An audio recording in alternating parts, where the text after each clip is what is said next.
Oh.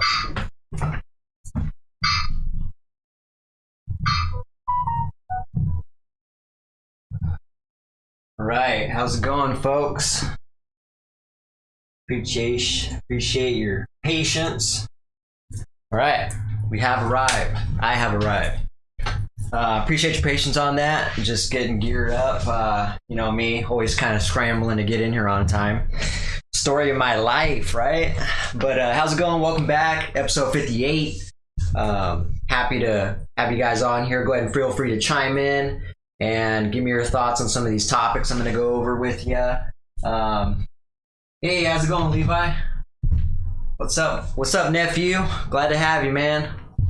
So yeah, feel free to chime in on some of these things I'm going to be talking about. I feel like half of the stuff that I am going to be talking about is half my page here is rants, I feel like.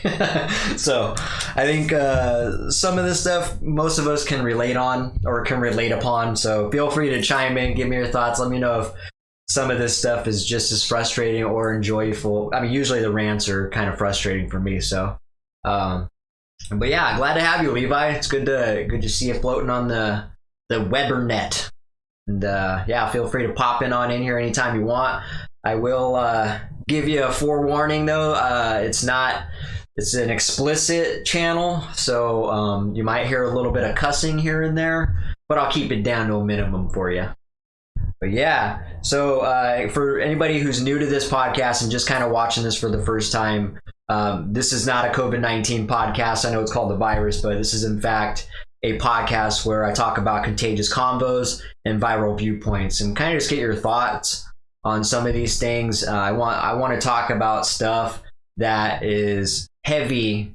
I refer to them as heavy topics, thought-provoking things, maybe even profound. I don't know. You tell me.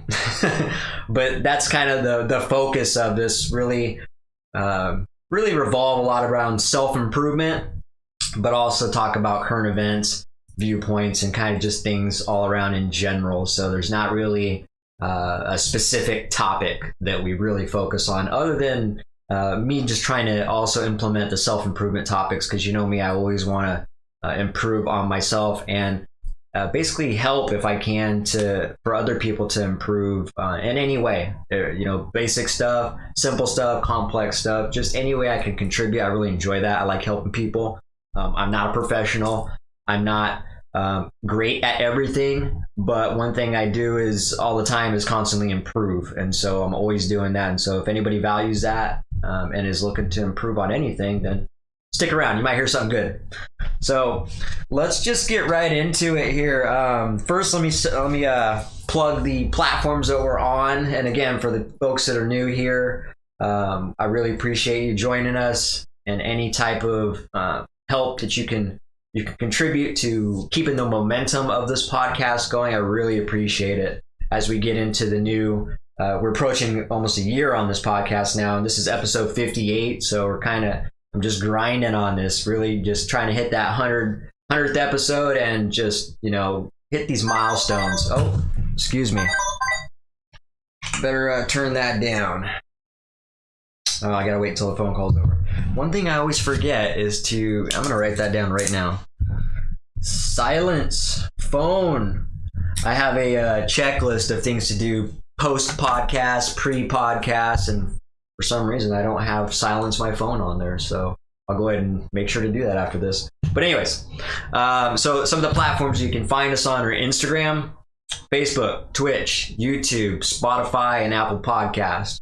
So yeah, any one of those, if you guys are on any of those platforms, take a peek, and you know, you can catch up on some of the older podcasts as well, and kind of just float around there and always comment on there, and I can always give you my feedback on that as well. Let me wet my beak here before I get started and get dry mouth.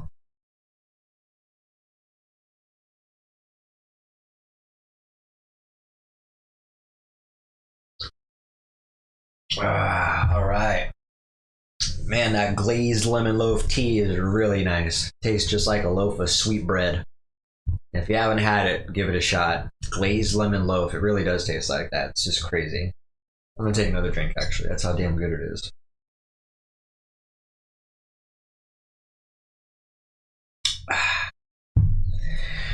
All right. It's been one of those days where I've just been go and spreading myself real thin. So kind of trying to use this time to wind down. If I finish my tea here early, then got myself an adult beverage to really just kick back a little bit and unwind, as they like to say. But let's go ahead and get right into this, all right? So the contagious combo for today, I got a couple of them.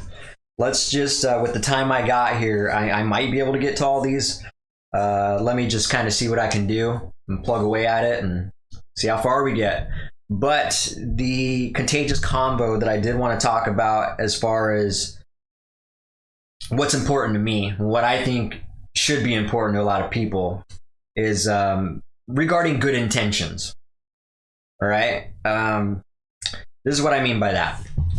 Good intentions are fantastic and all. I know plenty of people who have good intentions. Matter of fact, almost everybody I know has good intentions.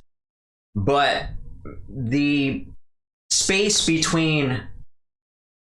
Hey, what's up, Levi? The space between the good intentions and the execution of said good intentions, and, you know, the actual process and the action of following through with good intentions, is really what I value. You've heard me say this before. It's not the thought that counts, it's the action that counts. Terrible saying, by the way. And so, and you probably heard this in other forms, you know, it's actions speak louder than words. Same thing, same concept, which is actually a very good message. And I highly believe in that. And so the good intentions, I kind of get bored of. I know, like I said, I know a ton of people who have good intentions, and it means nothing to me until I actually see some action, until I actually see some execution. And then what really catches my attention is when I actually see some perseverance through that action. Because to get from this point to this point, good intentions to execution, there's a lot of perseverance and ups and downs that go on through this process. And this is the tough spot that I've noted, that I've had this problem, but what I've noticed very frequently in a lot of people's experience in life is they really struggle with that perseverance, because, you know, not giving up is such a broad term, right? Not giving up is a fantastic saying as well. You know, don't give up, keep trying, persevere, you know, follow your dreams, all these cute sayings that are really nice, and I do get behind, but there's more to it than that. What I mean by that is, through this process of perseverance, from the good intentions to the execution part, you're gonna run into shit that's gonna derail you all the time. Now, this distance from here to here, it could mean 10 years, could be 1 year, could be 3 months, 6 months. It's different for everybody depending on the milestone you're trying to get to, and whatever milestone you're trying to accomplish, I guess. Now, during this perseverance journey, you're gonna have things that happen to you. And I'm more specifically talking about the bad things that derail you during this process. You're gonna have some terrible things probably happen to you that always want to knock you back. And there's things that are constantly poking at you to get you to give up. That is what really interests me as a person, because I am the type of person who really punches through those obstacles, the walls that come up constantly, whether it's someone dying in my family, whether it's financial setbacks, whatever it is, you know, personal problems. Obviously those are personal problems, but any type of personal problem, life just presents you with so many chances to give up. I mean, it's just egging you on, you know, like this is your chance, you know what I mean? Like, you know, as if life had its own consciousness. It's like, yeah, maybe you shouldn't be doing this. You know, you're fine. You're doing enough. You know, you need to be dealing with this right now. And again, people might not like this, what I'm talking about. It might not be for everybody. Now, the people that are kind of slacking in life and have no intentions of getting better in their life or actually executing on anything, you're going to tune out of what I'm saying. All right. And so I would encourage you to really dig deep and think about what I'm saying. I'm not saying I'm a professional. I'm not saying I know it all. I'm just letting you know what has worked for me in my life, more particularly in the last 2.5 years. where I've just really tripled down on execution, follow through, perseverance. I already was a very hard working and also a determined individual. Even as a stoner for 25 years, I was probably one of the most motivated stoners you've ever met. But now I don't do that. I'm very clear-minded. I've really ramped it up, and especially in the last couple of years, really highly focused and tripled down on these things that I'm talking about.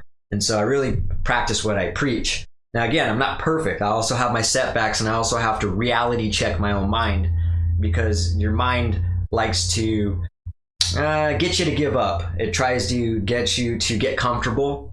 It tries to talk you out of things that you should be doing, and it almost gets you to do things that you should not be doing. The problem with that is it's a safe mechanism, right? I can't say that word. Mechanism. There we go. It's a safe mechanism. But the problem with your mind telling you these things and you actually following through with this thing is that there's no growth in that. If you're going to stay comfortable in these safe zones, there is no growth in that. There's technically, if you want to get technical, there might be a little bit of growth, but ultimately there's no growth. Not the type of growth that you need to actually get to the next level in your life. Whatever that may be, it could look different for everybody. Everybody's got their own values, their own morals, their own things that they value. All right. Hey, Mary, how's it going? Got my sister and my nephew on the podcast. Very nice. Very nice. Glad to see you guys. Love ya. And welcome to my channel, my world. But yeah, talking about good intentions. If you're just popping on, basically what I'm talking about, just to bring you guys up to speed, is I'm talking about good intentions and execution, and the journey between these 2 points that involves perseverance and setbacks that happen in between those times. And so I would just say, yeah, don't give up, and these sayings should mean a little bit more now that I've actually explained the substance behind me explaining perseverance and the obstacles that come up in the way. So yeah, don't give up. There's going to be plenty of things that present itself to make you want to give up on your journey of execution.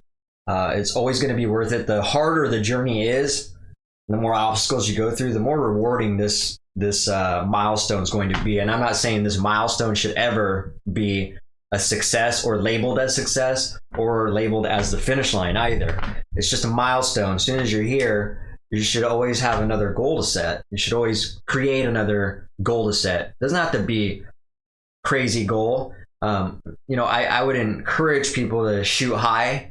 That's something I've been taught recently, the last couple years, and it's panned out well for me. You shoot high, most times you come up a little short anyway. And so if you aim low, you're going to end up lower than what you're aiming for anyway. So I totally encourage just powering through these obstacles, these setbacks. Yo, what's up, Philip? Glad to have you, man. We're just getting involved in my contagious combo where hopefully you caught some of that. I'm just talking about, again, if you're just hopping on right now, I'm talking about good intentions, people that have good intentions, and then actually executing these good intentions, and the hard path of perseverance between these 2 points. The reason why I'm bringing this up is because I always run into this in people, and I spot it a lot, and I get kind of annoyed of it because I feel like I should have this conversation with a lot of people. Not like I'm preaching or I should be a mentor or I should be a coach of any sort, but I feel like if I say the right thing to somebody, it might click with somebody. I'm kind of using my own life experience as an example, because when people explain things to me in a certain way, you might say it to me differently or approach me differently with this topic, and it'll just click with me when it's said at a certain time or a certain way and approach. Malia's the same way. I've noticed that. Watching her being taught, in swimming lessons, she's been through about 4 or 5 different swimming instructors. And when a certain swimming instructor, like her recent one, who's really good, he'll say things the right way that will mean, that will click with her. And even him, he might say stuff that won't click with her, but then he'll try something different as far as the explanation behind what he's trying to get across. and it'll click with her. And she actually explained this to me very, very specifically after our last swimming lesson, because that's the class that she accomplished a really nice dive, and she actually went to the next level, and she's been kind of stuck at that level for a while.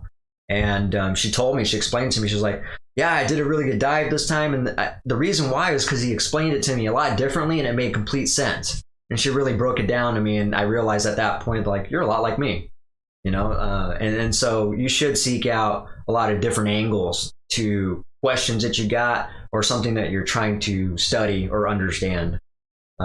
So yeah, but I see a lot of people who have tons of good intentions. They want to do something, and I don't deny it. A lot of people want to do plenty of things. There's a ton of shit that I want to do, but I don't put that out there unless I'm ready to execute. I never voice what my good intentions are unless I'm ready to actually take some steps to move me in that direction. Otherwise, I feel like it's phony. I mean, anybody can sit here and say, yeah, I'd like to, go here. I'd like to travel here and here. I'd like to do this in my parenting. I'd love to do this in my relationships. I'd love to do this in my business. I'd really like to do this. You get a lot of that. That conversation can go on forever. And that's what I was talking about earlier. I'm not interested in the good intentions. I'm not.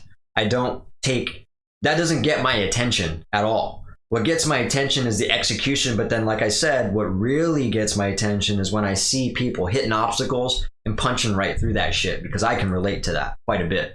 And that's attractive to me.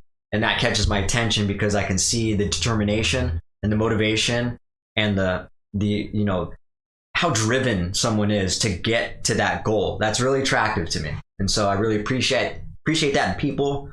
And I appreciate that I've built on that myself, and I've incorporated that in my life. Like I said, that shit is not easy. I have to reality check myself a lot. And so yeah, I have to work on it too. Pretty good for the most part, but I'm no different. My brain always wants to look for that comfy spot and give me an excuse to quit something. And so I have to deal with it too. So Philip, you're saying, what about speaking it into existence? Do you mean to others or to yourself? Because affirmations are good. Oh, dude, I forgot to silence that again. I'm so bad at this. All right, if I can remember to silence this phone after this, I will be persevering through that and hitting that obstacle. So, but to your point there, basically, I'm okay with self-affirmations. I believe in that. Affirmations really do work. But I also encourage those actions to be taken. You know what I mean? Like, you can sit there and wake up every morning and say, I'm going to, I don't know, I'm going to learn how to scuba dive. I'm just using a random example, right? If you're going to say, yeah, I really want to scuba dive, or if you use affirmation like, let me silence this really quick because that's the last time I'm going to deal with that. Boom, done. All right, so yeah, using a scuba diving example as using that scenario as an example. Basically,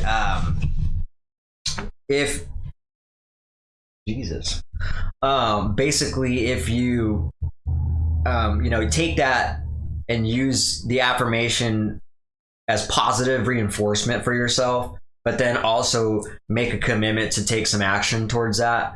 I'm all for that. But if you're going to sit there and just talk yourself and fluff yourself, it's also just a good intention without doing any execution. And so again, you can easily voice that into existence, whether it's yourself or two people, but I think it means nothing unless you actually take some action on this.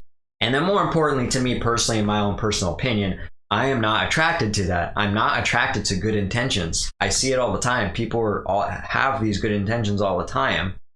But when I hear it, it's nothing to me.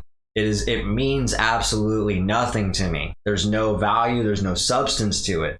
And so I need to see that action, and it's not even that. I need to see you hit something hard. I need to see something try to stop you and see that you're going to power through this, whatever it is. And I've used some examples in the past, someone dying in your family, having some personal problems, financial setbacks, all these things I was just kind of using as an example. I need to see someone hit those struggles and power through it, because that's a clear indication to me that they're driven and they don't give a fuck what comes up in their way. They're getting to the finish line, at least of that milestone. Not to the finish line of an end-all be-all goal, but to the finish line of that milestone, so they can also create their next goal and just keep it going. Because if we don't have a checklist of things, we get real bored. There's nothing to work towards, and that also feeds that non-action, no execution, real complacent, the mediocrity, the normalcy, the bare minimum. It really just feeds that if you don't have something to work towards. So that's pretty much what I wanted to get my point across. Now, here's another shade of color to this topic. If you have good intentions and you are the type of person that executes on this, I think being an underdog or being negatively judged works in your favor. It should. If you can understand and figure out a way to use that to your advantage, man, when you come out of the other side, it's so much more rewarding. I can relate to this a lot. I have always been misjudged. I've always been a label's been put on me. I've always had that happen to me. I've always been the underdog my whole life. I really have.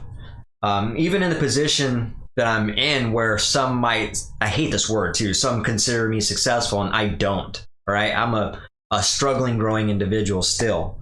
And so my finish line towards my milestones are far away. And so I realize that I have to go through a lot of shit to get through the other side.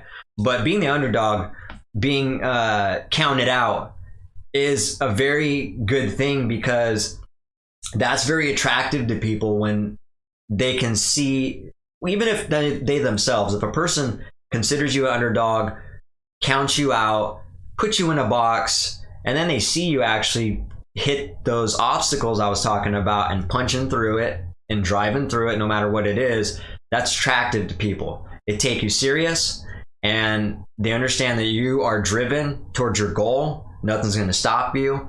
And that is just simply attractive to any human being out there. Or maybe it might not be attractive to the people that really want to be complacent and don't value that. But for the most part, I think that is attractive. It's definitely admired a little bit, and it should be encouraged. I'm going to use myself as an example again. I can think of one scenario. I can really think of a ton of scenarios, but I'm going to use one scenario for you.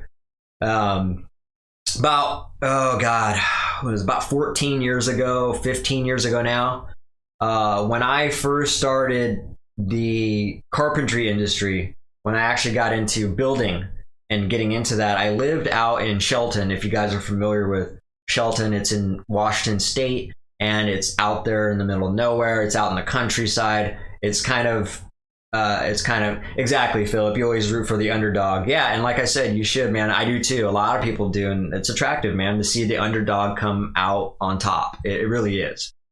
But yeah, using this example, I basically, back then when I started this job, I lived in Shelton, and to get just into the town of Shelton, it was 6 miles.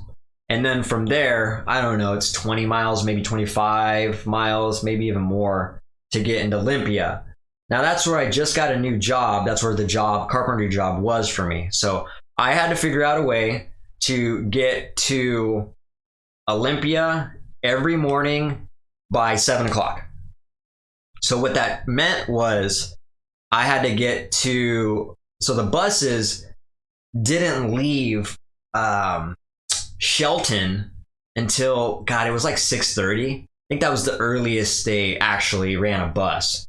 And so I had to really get creative and figure out how I was going to get to this bus stop in Shelton to catch the bus to make it into town to Olympia to work, and then do the same thing back home.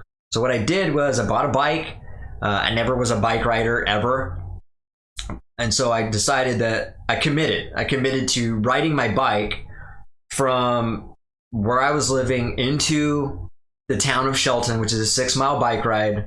Now I had to do this early. I had to do it 5 o'clock in the morning. It took about 45 minutes, I want to say. It's been so many years now. Like I said, it was about 15 years ago. I think it took about 45 minutes to get into town in a 6-mile bike ride, which some of you might say, oh, that takes forever. And whatever, you got those guys out there like, that's how long it took you? Same thing. I get that all the time when I tell people I ran 7 miles in 30 minutes or however long it took me. I get it. It took longer than the average individual, whatever. The fact is I did it. But going back to this example, I would ride 6 miles into town, and then I'd have to put the bike on the bus, catch the bus, go to Olympia, which is where I met the lead on the job to pick me up. He'd pick me up. I would lock my bike up in Shelton, actually. What I would do is lock the bike up at the city hall and then hop on the bus and then take it down to Olympia.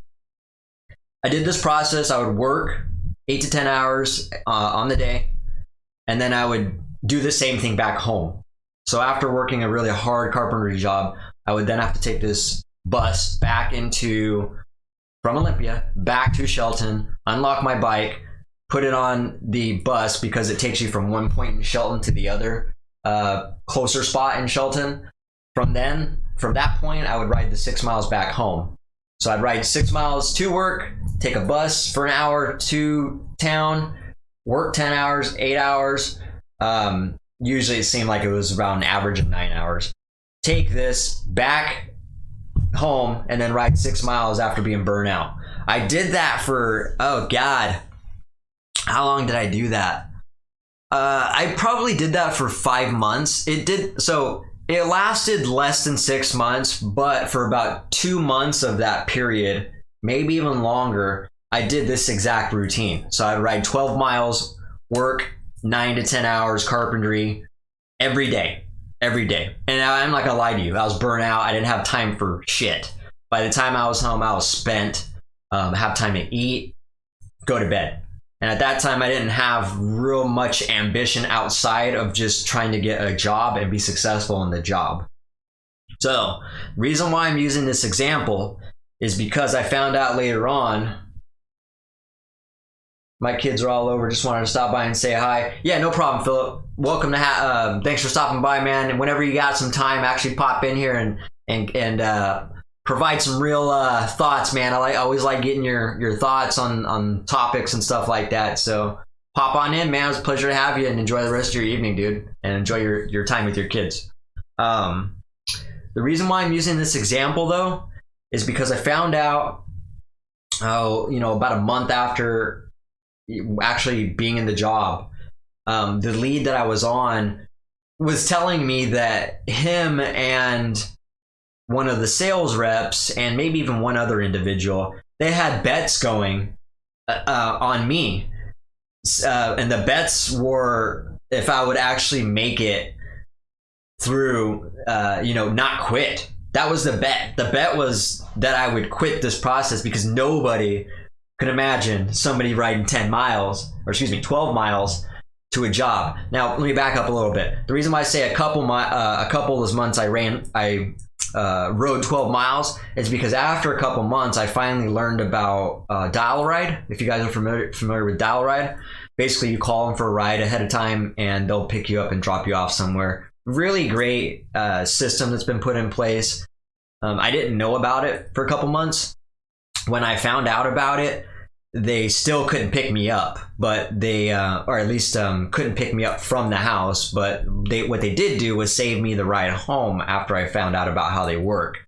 And so I'd still have to ride those 6 miles to Walmart, park my bike, because they didn't run that early, 5 o'clock in the morning, they didn't run that early. And so I'd have to ride there, take the bus, do that whole process. The only difference was when I actually got to the location in Shelton with my bike, Dial a Ride was waiting for me and they would drive me the last 6 miles home, I was grateful for that, you know what I mean? As someone who was like, oh my God, I don't have to ride back home, because that was the hardest part of the day was the last 6 miles, being spent on climbing ladders and being on my knees and working, carrying a tool belt and just working my ass off. That was the hardest part. So I was really grateful to do that. I did that for about 4 months or so. And that's why I said it was about a 6-month period of just doing that, a couple months, 12 miles. The last 4 months, I basically had to ride just 6 miles every day, which is still pretty bad. But anyways, a lot of people wouldn't do that. A lot of people don't want to do it. A lot of people haven't even heard of many people that would do that. So I did it. And like I said, these people were putting bets against me that I would quit. And I found out about that. And I took that as an insult. But in the back of my mind, I kind of took it as a compliment because I wasn't giving up and I knew it. And so it was almost like a fuck you to these people that were putting a bet on me.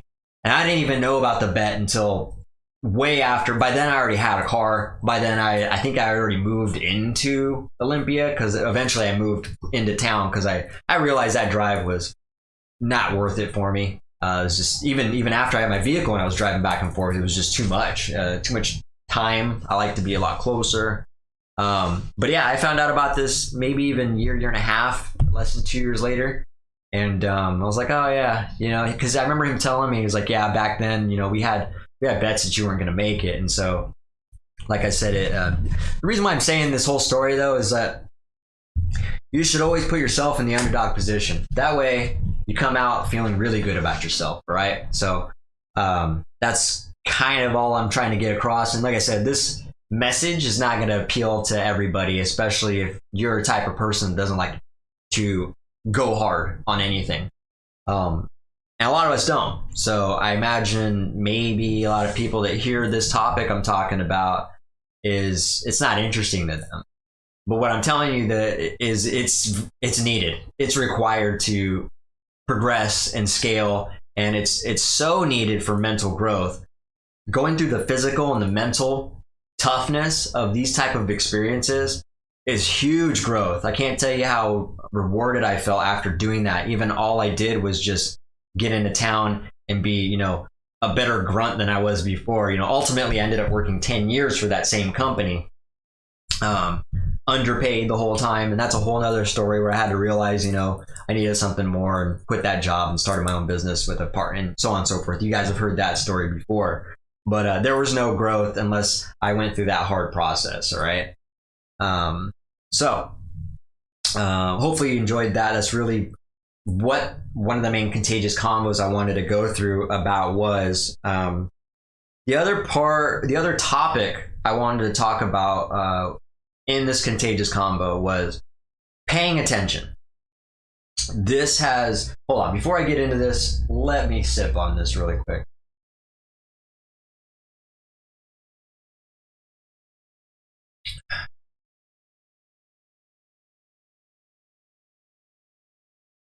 Oh yeah. So, paying attention. Paying attention is great. Attention to detail is even better. The reason why I'm talking about this is because I go through this a lot. People on the job might not be paying attention to some certain things or miss all the details of me going through things with them. And this is not meant to give people a hard time. I'm not the type of individual to give a person a hard time. What I am, the type of person I am though, is improving. All right.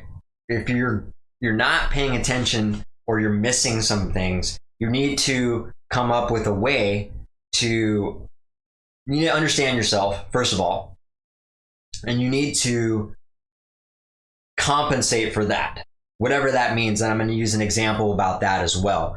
What I mean by that is, I know myself that I have a hard time remembering all these details about something. If you talk to me about 10 different details in something, I know exactly what type of individual I am. Yo, what's up, Splinterer?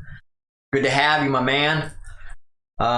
Just talking about paying attention to details and attention to details, really. But what I mean by this is I understand myself very well. I know that if I hear too many details on something, something's going to get missed, right? And I can probably say that this is probably for almost everybody. 98% of people probably have the same problem that I have. There's no way you're going to hear 10 specific details and remember every single one of those. So what I've done, you can do that, you can do whatever you want. All I'm saying is I'm encouraging people to just come up with something to compensate and be better at this. What I've done is have a pen and notepad with me everywhere I go. You will never see me without a pen and a pad, ever. Especially in the last 3 years, or no, 5 years, I would say. As soon as I started that older business, as soon as my checklist started becoming pages long, you will never find me without a pen and pad. Ask anybody you know, or anybody that knows me that you know, and they, as far back as they can remember, they'll always remember me having a pen and pad. I've done this a lot in my life, probably from the age of 17 till now. I wasn't, disgustingly good at it back then when I was in high school, obviously, but there's points in my life where I understood I needed to do that, and I did. And so I remember doing it quite a bit, actually, when I was 18. Yeah. So what you're saying is, Splinter, you're basically saying you are hearing the information, hearing it again while writing it down, and then you have it on paper. Exactly.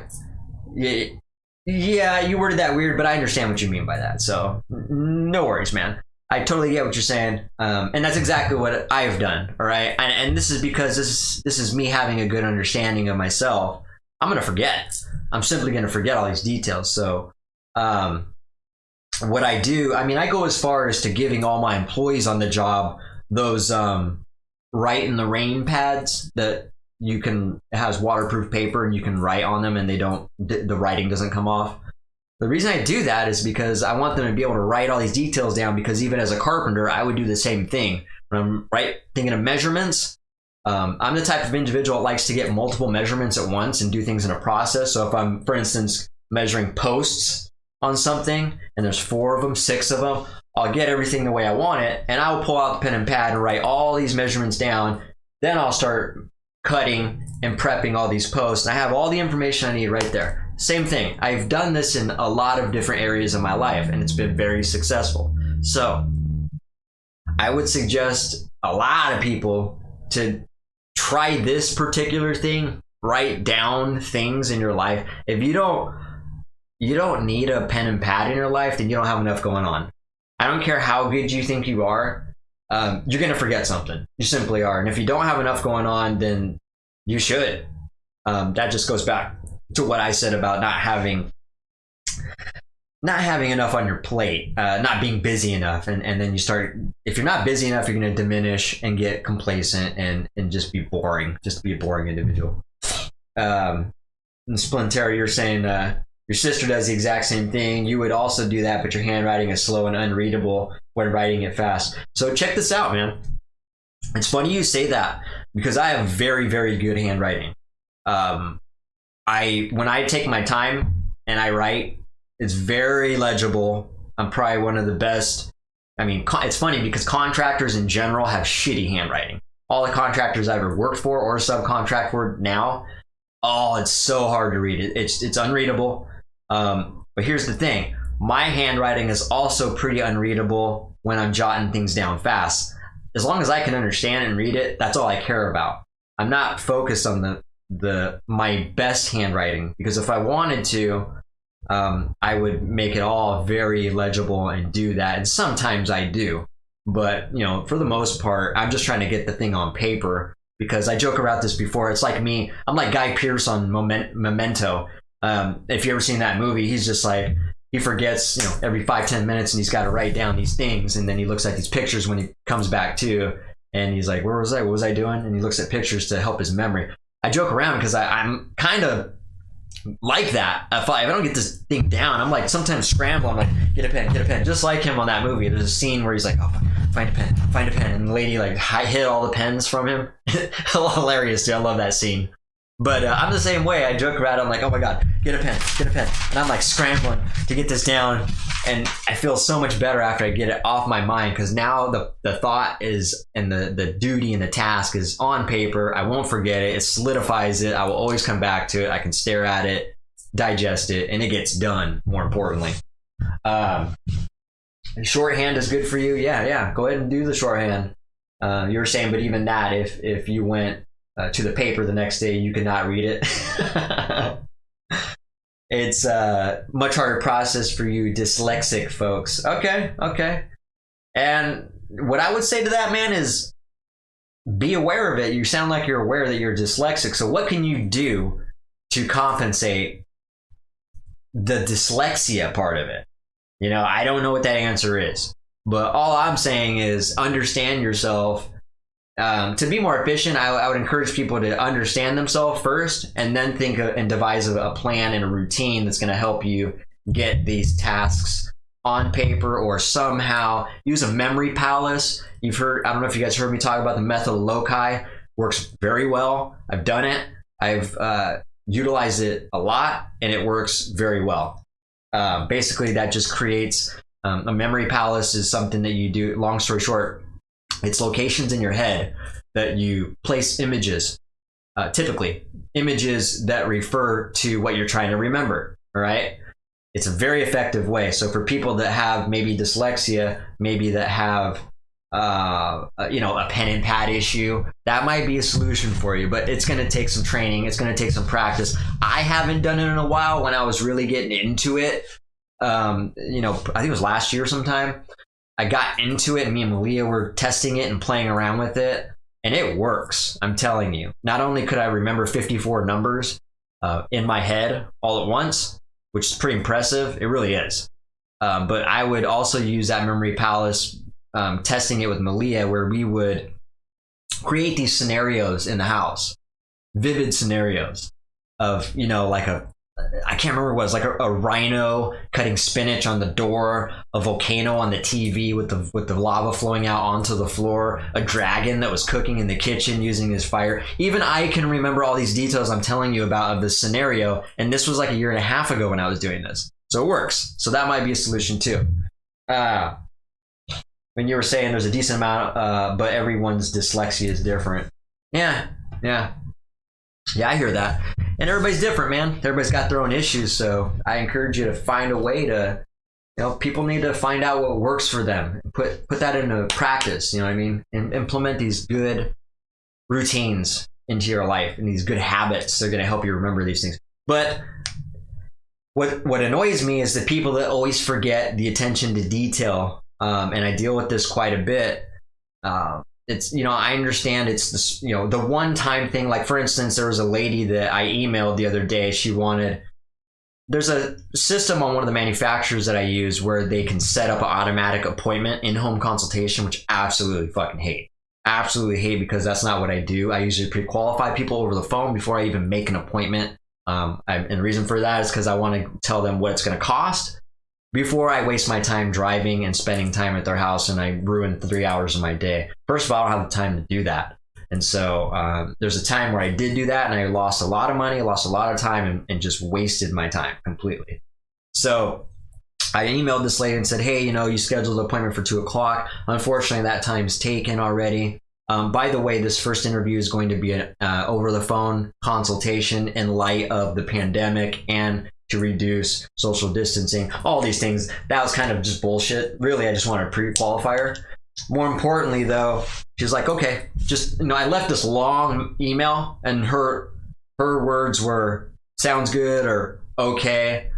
I said, it's Friday at 2:00, next Friday or whatever. Does that work for you?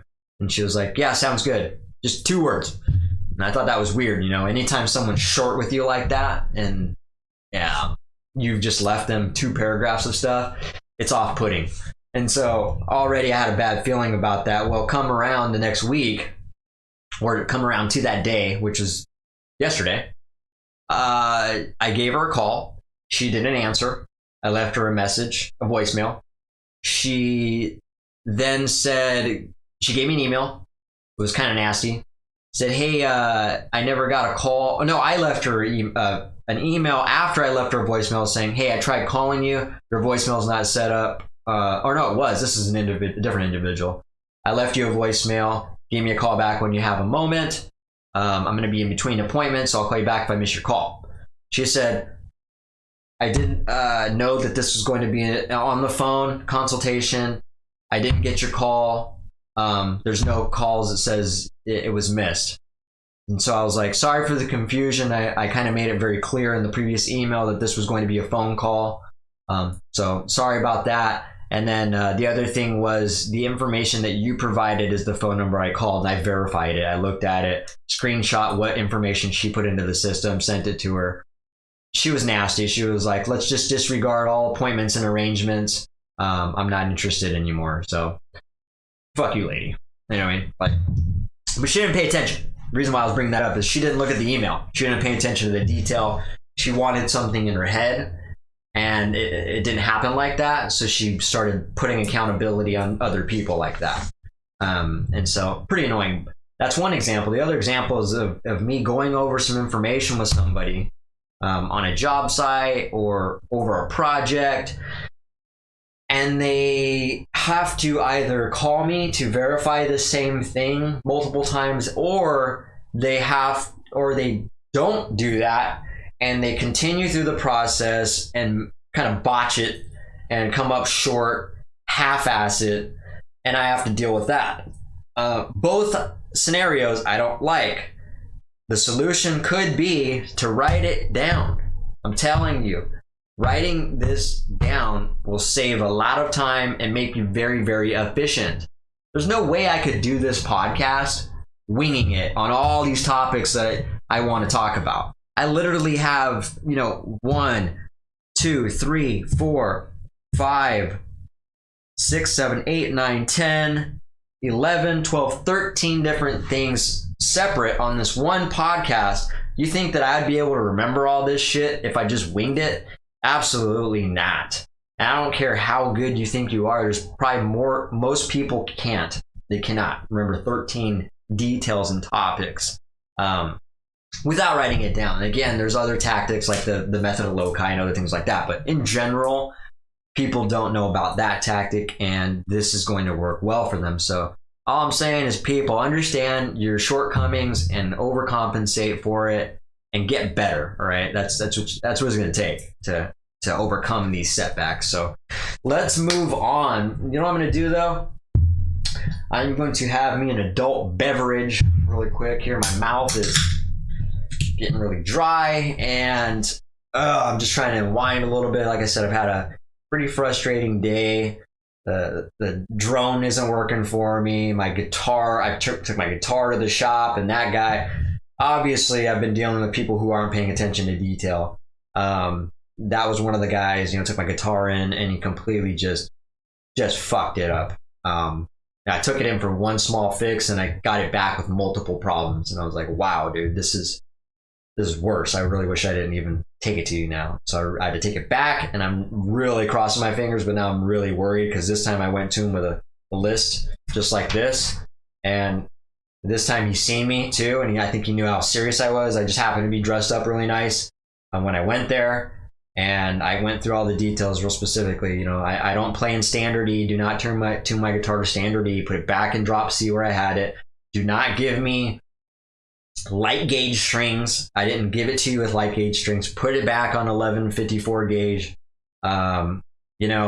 Make my fine tuners usable. I mean, all these little things, man, was just really annoying. So yeah, I've had it with the lack of attention to detail right now. But anyways, let me let me partake, please.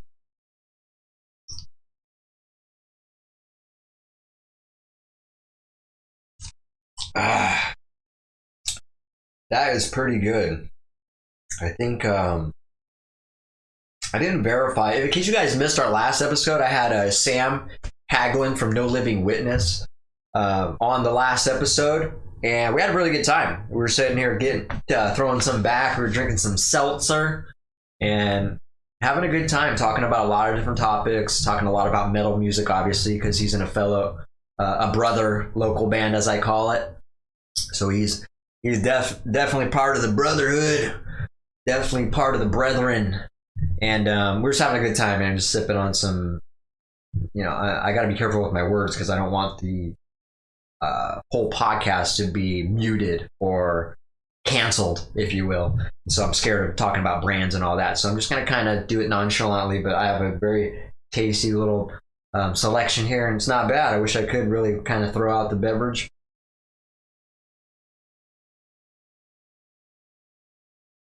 Maybe I could tell you where the company is from. No, they don't. That's too bad. Wait a sec. Bend, Oregon. There you go.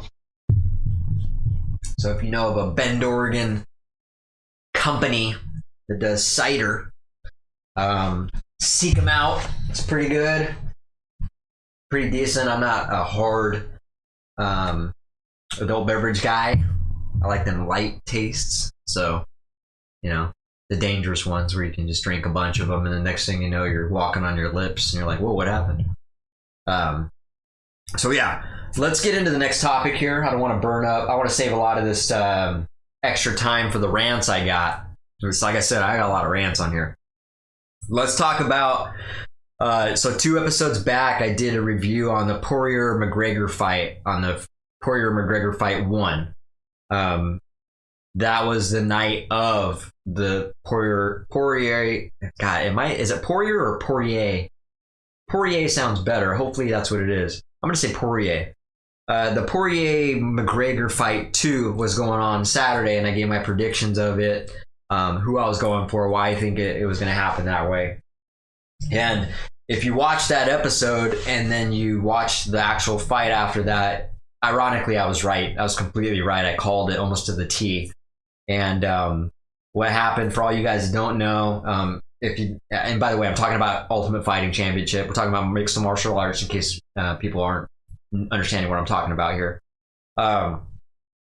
What I said was Poirier was going to, so Poirier lost. In case I'm going to catch you up to speed, he lost to McGregor on the first fight.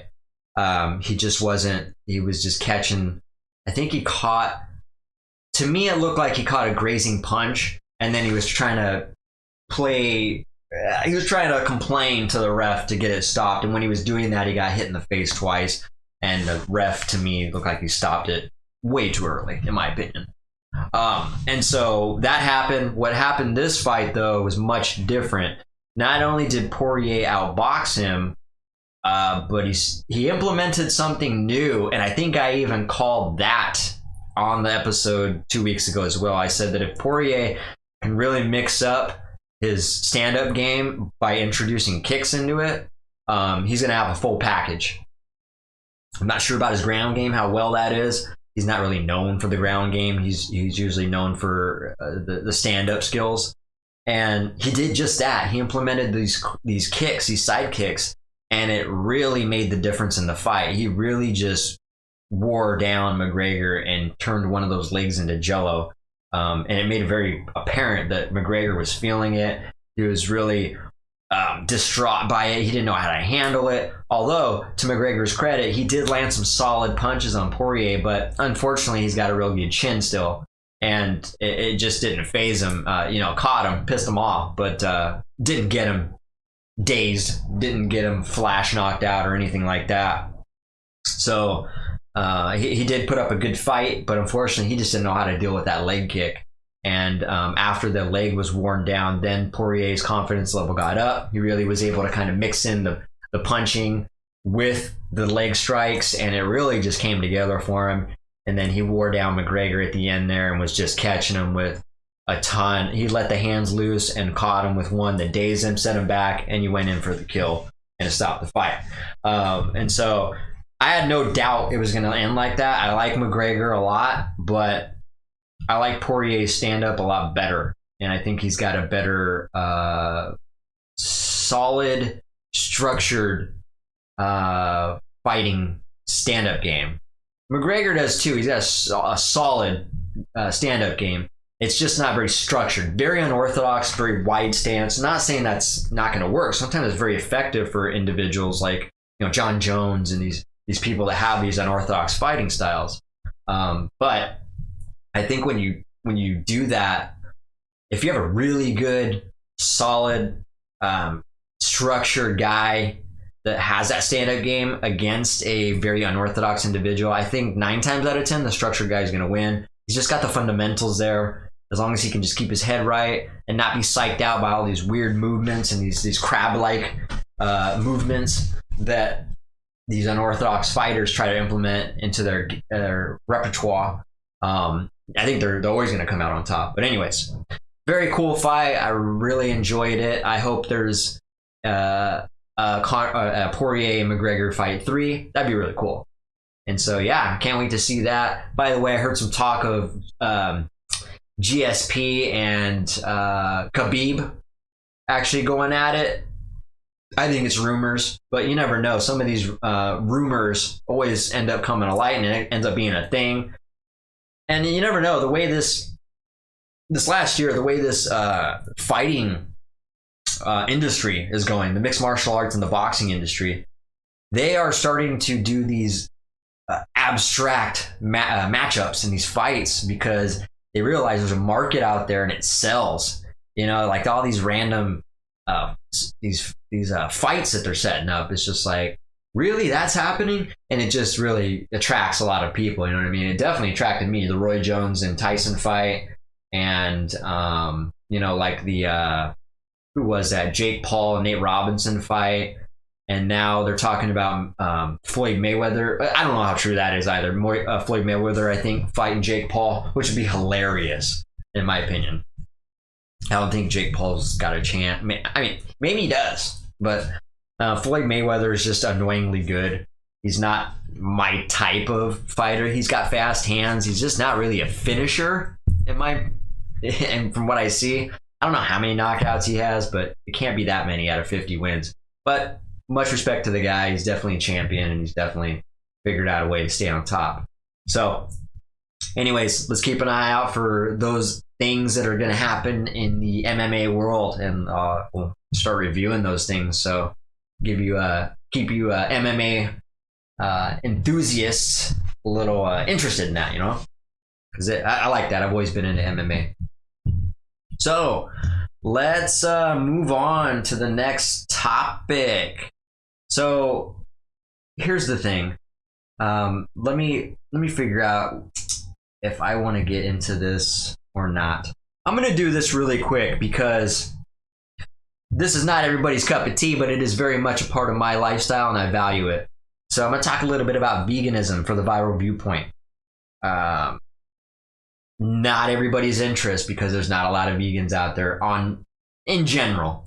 They're definitely starting to come out more, and we're starting to convert a lot of people into these plant-based diets and lifestyles. But in general, most people like to keep meat, dairy, eggs, cheese in their diet, and mostly for taste. And so what I wanted to say was, and again, I won't go too into this because I want to save a lot of the time for the rants. I feel like those are going to go on a little bit. But so veganism appeals to self-centered people, and it also doesn't. Here's what I mean by that. I'm going to explain this quite a bit. I'm going to use myself as an example as well. The reason why it appealed to me, well, I started veganism in a self-centered aspect. I started it because of my health, for the health reasons, right? I understood or started educating myself I really didn't educate myself at all. I just heard from, at that time I had about 3 vegan friends, and they would always kind of, encourage me and give me a little bit of education on it as far as the health reasons go. And that interested me. I cared about my health.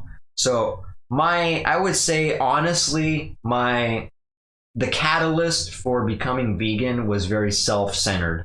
And what I mean by that was I was more concerned about my health. But what I did was educate myself right after that. I didn't just do it for the health and that was it. I ended up educating myself on the misinformation that I got all my life. And I started looking into, the moral side of it, the ethical part of it. And what I mean by that is the killing of animals for no reason. Then that started appealing to me. I understood all these things and it made perfect sense. And I was like, I don't understand why we do that if we don't need to. And so that's when I started aligning morals and ethics with my health values all together after. I didn't do it before. I just tried it for the health reasons, for the self-centered reasons. And then I started getting selfless for the morals and ethical part of it. I didn't want to be a part of that process. I didn't want to contribute to being a part of an animal's death, just so I can get a flavor and a taste. And so it came later, but I understood it and I wrapped my head around it, and it really just solidified my new lifestyle. It's not a trend. It can be for some people. Unfortunately, there's a group of vegans out there that put a bad aura out there where they basically, they're really judgmental. They're really harsh. And, very rarely do I get harsh about it. I really just try to come at people and I don't come at people at all. The only reason I would ever have a conversation with somebody is if they ask me questions and they take interest in it. Then I start opening up. I would never impose my beliefs or lifestyles regarding veganism on anybody. I really don't enjoy that. It's not my thing. I understand it's necessary for the vegans that are hard activists and that's their message. I completely get on board with that. And I would be involved with it if I was offered to or if I really wanted to, but it's just not my agenda. All right. So I do respect people's boundaries, only if you show interest in that at all, and I've got that quite a bit. They ask me questions about why do you do it? What made you want to? Those are inviting questions that get me into it. Right. And then I enjoy having those conversations, but never do I impose my lifestyle and reasons for that lifestyle on anybody.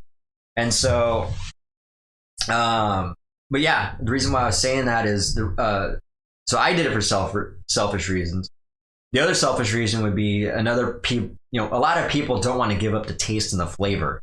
And that's a very self-absorbed way. I mean, you're obviously not thinking about anything other than your taste buds and what you don't want to give up. It's all me, me, me, me, me. It's the me show. And that is something that's kind of frustrating for me because it's really just being self-centered, but not even talking about veganism, just being self-centered in general is really frustrating to hear people do that because it comes off like you just don't care about anything but yourself. And that is very unattractive for me. And so when people are selfless and they do things that are very apparent that they're doing it to either help somebody or to be a part of a bigger cause as a group, that's attractive to me. I love that. And it shows to me that person really cares about other people other than themselves. I'm not saying don't care about yourself or don't put yourself first. I would actually encourage you in most cases to put yourself first. Not to the point to where you disregard everybody, just to the point to where you're healthy, mentally, physically, to the point to where you can help other people. You're going to have to help yourself first. But don't just stop there. You know what I mean? Get yourself to where you're comfy to help yourself first, and then you can actually contribute to people in whatever form you'd like to. Because that also is very, very attractive to me. But yeah, the reason, and there's other little things, even like talking about non-veganism, or not non-veganism, but like talking about a different subject, which like organic eating. I remember this just sticks in my mind. I was checking out a Fred Meyer a few weeks back, and I had picked up so all the produce I get is organic because I don't like the pesticides and chemicals and things like that.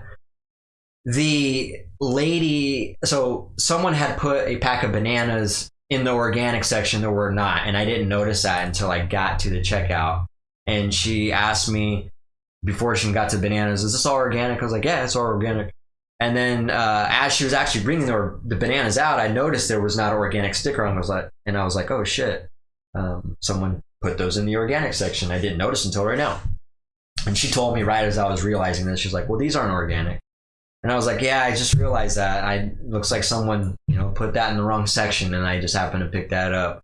And I was like, "I guess I'm not gonna get those." And she was like, "Well, some people say that you can't even taste the difference." And then she went on to say, Yeah, there's one family that they buy both because some people in the family don't like to eat organic. Some of them like to eat just regular GMO bananas. And I'm just thinking I told her, I was thinking in my head, why are we even talking about that? Like we know that people care about their taste buds a lot more than their health. And so I just told her, I was like, well, a lot of, for me, it's, I don't really care about the taste as much as I care about what's being put in my body. It's more for the organic eating is more to not have genetically modified chemicals and to not have the GMO in it. And she's like, oh yeah, I guess you're right. But it just dawned on me. I was like, is that the first place people go in their head? Is just like, how does this affect me? How does this? They always go to the taste buds first. Like, you know what I mean? Well, how's it gonna taste? How's it gonna taste for you? How's it gonna taste for me? I've always been, even when I wasn't vegan, I would eat vegetables because I knew it was healthy for me. I would eat vegetables I didn't even like. And the reason I did that was because I knew it was healthy for me. I didn't give a shit about the taste of it. A lot of people think that's probably weird, but here's the kicker. After I did that for a little bit, those vegetables that I forced myself to eat, I ended up liking them, which is really weird. I don't know what the reasoning behind that is.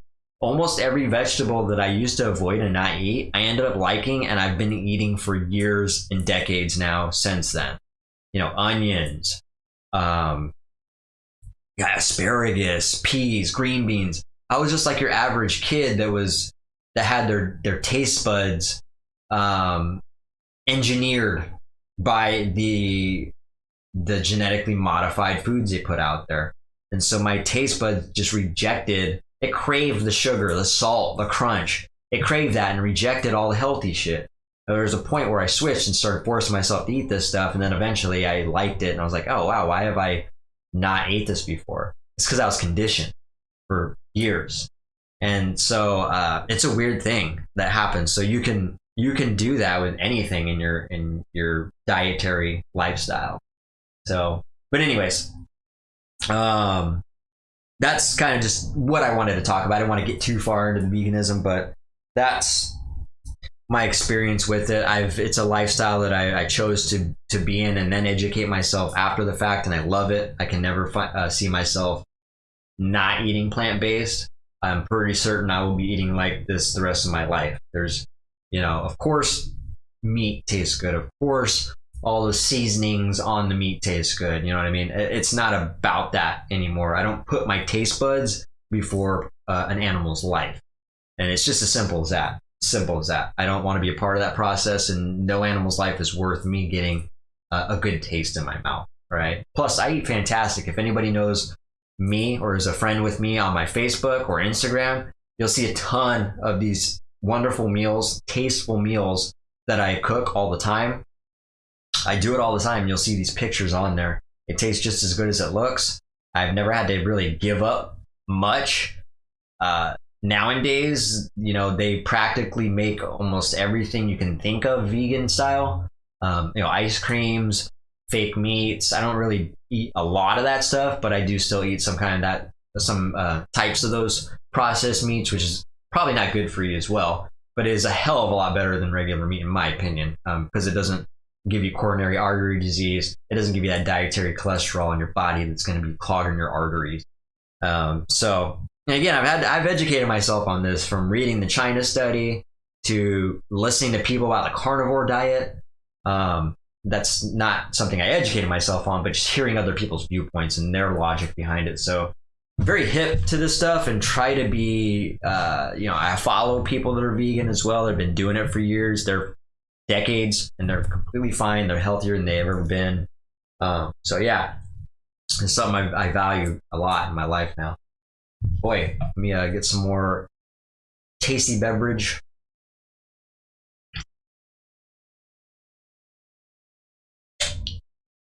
Yeah, it's good stuff.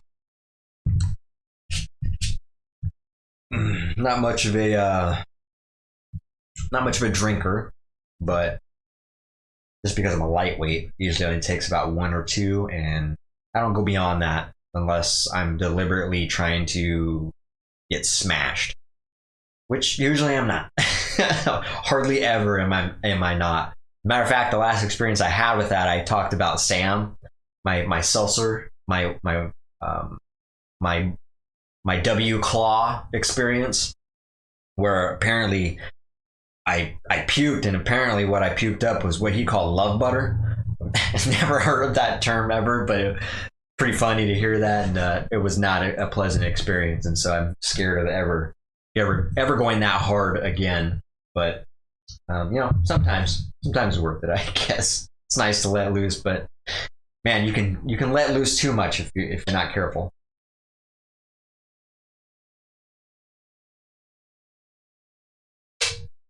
All right, so let's move on to the next topic. That was the first half of the viral viewpoint. I have another section here, different topic, and this is about the downtown Olympia Red Lion Inn that was overran and taken over, if you will, by these homeless activists.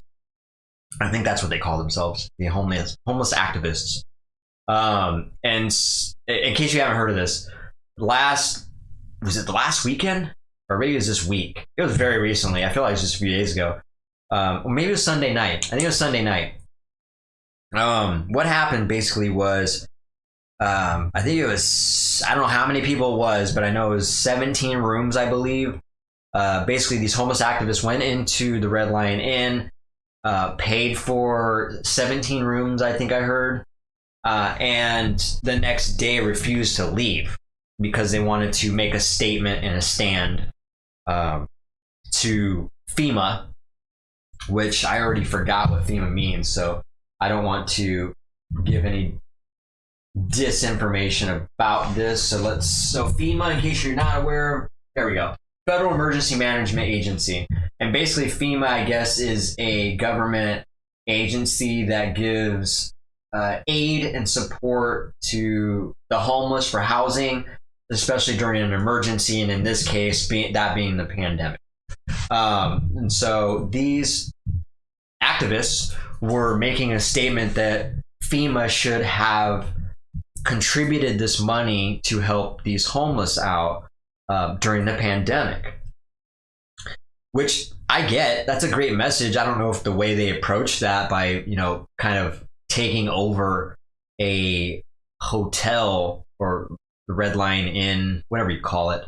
I don't know if that was the best approach, because they kind of were referred to as, like an act of terrorism, really, at that point. I don't know how true that was. There was some accusations and some rumors that people were wielding axes and some kind of weapons, and more importantly, the staff there at the Red Lion Hotel were scared and legitimately found hiding in the basement when this was going on. And so it was just a bad approach, in my opinion. And so I don't know if that was, there's other ways to do that and get we live in a social media world, guys. There should be some kind of group you could start. You can get that message out there. You can do a paid ad. You can do a billboard ad. You can treat it like advertising. There's ethical ways to get your message out there other than, what do you call that? Non-peaceful protesting or hostile takeovers. I would have called that a hostile takeover. I know that the lady that was kind of speaking for everybody was saying, we were willing to leave, or we weren't saying we weren't leaving anywhere. We just wanted to make this statement, but I don't know how true that was, but I'm kind of diverting here. The reason why I'm also bringing this up was because this statement, this approach, this whole setup turned into something nasty, like it always does. And what I mean by that is it turned into just a cop-hating event. It just turned into, at one point they all kind of flooded outside when the cops came and were getting involved. And had red tape or yellow caution tape around there. And you can hear all in these videos. I didn't actually see these videos. I listened to it on the radio, but you can hear a lot of these people talking about like death to the cops, pigs in a blanket, burn them like bacon or something like that. Just all this cop killing rhetoric that was going on. And I don't know, why did it start out from being a FEMA directed organization or event into this cop hating thing? That shit is getting old to me. The cop hating for no reason. Yes, we understand there's some bad cops out there. And again, if you were listening to me on a couple episodes back, I was talking to my good friend Edgar about this a little bit. You got bad people in every industry. You got bad nurses. You got bad firefighters. Yes, you might have a bad firefighter, believe it or not. You got bad cops. You got bad teachers. You got bad coaches. You got bad people in general. Just don't put them in a box.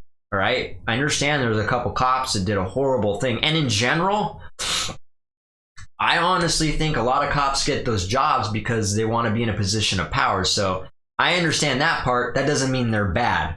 That just means they have insecurities, a lot of insecurities. And that's their way of trying to build their confidence, I guess, which is just sad. I wouldn't say that they're a bad person for that. Now, if they use that power for bad, that's bad. There's a line that they cross, which kind of determines whether or not you're a bad cop or not.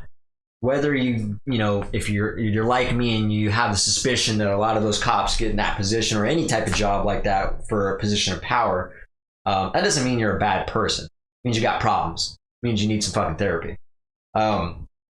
Or you just need to do some soul searching, whatever. But that doesn't mean you're a bad person. And so just let's stop putting them in a box and making them all bad. When one person, one organization does something bad, they're all bad. If you remember what I was talking about a couple weeks ago, there's no growth in that mentality, in that mindset. There is no growth. It goes back to me talking about the underdog and the judgment, being quick to judge somebody. All right. There is no growth in that. If you're going to be that type of person, then you better expect to not ever progress in life mentally. You're going to be stuck. You're set in your ways. That's the term I like to say. A lot of old people are set in their ways. They don't have any room to grow.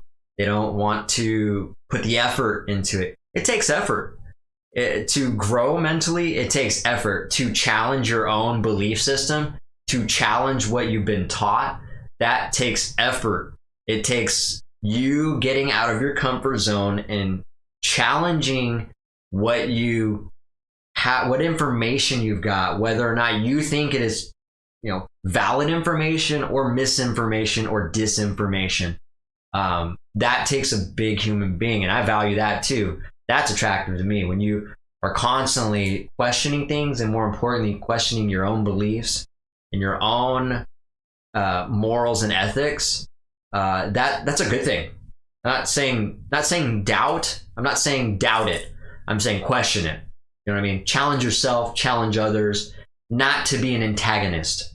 Not to be an antagonist. People get that confused. Challenge yourself and seek out answers to grow, not to antagonize. All right? We got way too many antagonists, and especially talking about this specific event. People antagonizing the cops during this. There's this guy that was jumping across the caution tape that was just like dancing across it and really taunting the officers. I don't appreciate that shit. That's just a victim waiting to happen. All that is someone trying to taunt these officers and try to get them to do something to basically lay down the law. That way they can, say, see, I told you. Look, I told you, they're all the same. That whole spiel. I don't appreciate that at all. And so just being having an open mind and challenging is what I really appreciate. So stop being the antagonist. I understand that message is if you're an antagonist, hearing that is probably not going to get through to you at all. You're probably way too hard-headed to even want to challenge that with yourself. You know what I mean? But it's just annoying to see so many antagonists, whether it's in a protest like this, or some kind of event like this that has a message or statement they want to make, and it turns into something else, turns into a cop hating event. It's just not valued by me personally. And it's kind of annoying, to be honest. Even in just a conversation, you should look to see the other side. As opinionated as I can be, you'll always find me being open-minded to hearing other people's viewpoints. Even if I'm very solid on my beliefs on something, I always am interested in other people's viewpoints and interested in why or how they came to believe in this, whatever it is their belief system is built around. It fascinates me, and I like to understand that. And so I like understanding people. I like challenging people, not to be an antagonist, to grow myself as a person, or help someone else grow and help them see something they might not have understood.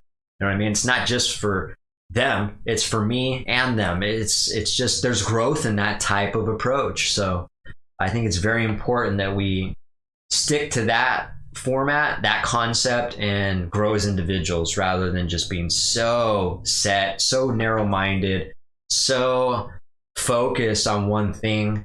Pay attention to your surroundings and spread your mind. Completely different topics, but you know what I'm saying. But yeah, that's really, and talk about shit. You want to talk about Trump inciting an insurrection? That, antagonizing cops is inciting insurrection all day, every day. And I understand Trump was in a position of power and apparently highly influential, but I already talked about that a few episodes back as far as what I think his level of accountability is. And I think it was definitely over perpetuated, and accountability was put on him way more than it needed to be. But a lot of people don't want to hear that. But yeah, talk about insurrection. You want to talk about real insurrection? That's the cop hating movement. The cop hating movement is really the insurrection. And so that shit's old. I'm really tired of it. And so when I hear it, it's just like, come on, people, stop. You're bigger than that.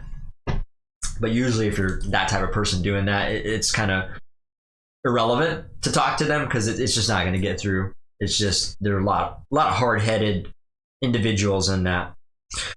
So anyways, that look into that and maybe give me your thoughts later on. It was definitely an interesting little event that went down, and I don't think anybody got hurt, thankfully. And no cops hurt anybody, nobody hurt cops, and so at least it ended peacefully. It didn't unfold peacefully. It didn't start peacefully. Well, I guess it did start peacefully and then kind of escalated. So, all right, well, let me start digging into some of these rants. All right.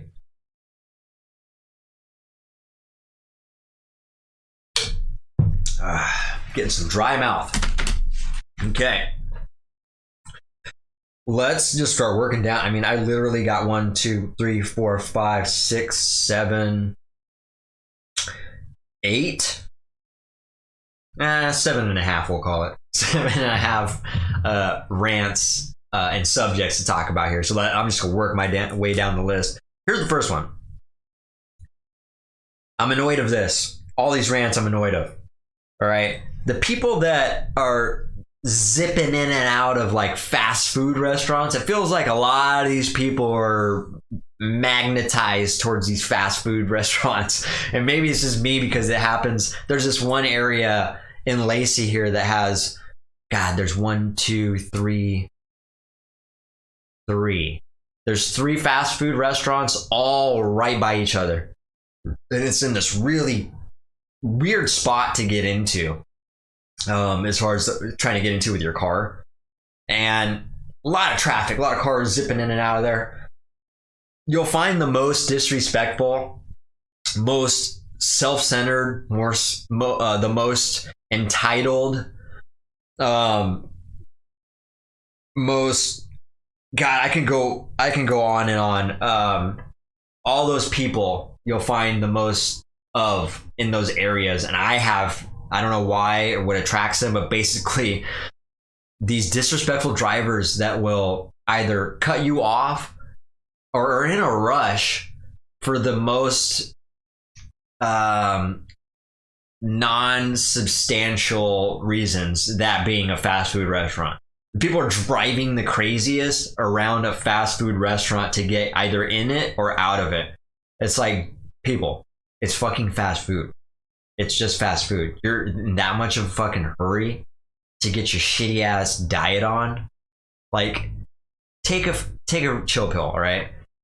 I swear to God, the amount of times I can count is multiple times on both hands, my toes. I don't have enough fingers to count how many times I've been cut off, or, you know, just people cutting in front of me to get into these fast food joints. Oh, by the way, you're always going to find the shittiest cars that cut you off.